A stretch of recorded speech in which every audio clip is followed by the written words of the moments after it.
dni Świętej Cerkwa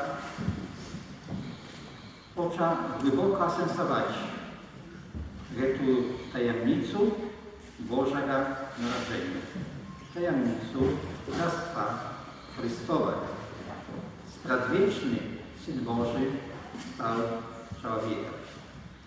I prakiny, jaki na naszej liturgii zwyczajnie spałczaje pierwsze i drugie czytanie, wyrażają to wielmi prosta i wielmi głęboko. Wся земля хай поклоняется Тебе и славит Тебе, и хай пяет хвалу имя Твоему Всевышнему. Вся земля хай воскликнет радостно Господу, славьте в песнях имя Его, отдайте славу хвале Его.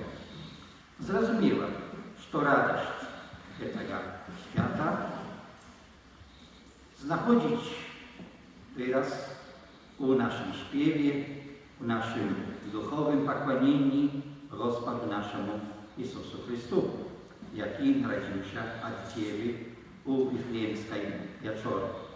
Ale kiedy my u liturgicznych tekstach czujemy słowo pokłonica, to koniecznie nie oznacza tylko nikogo znieśnego gestu, to oznacza pokłaniać Gospodu wszystkim naszym życiem.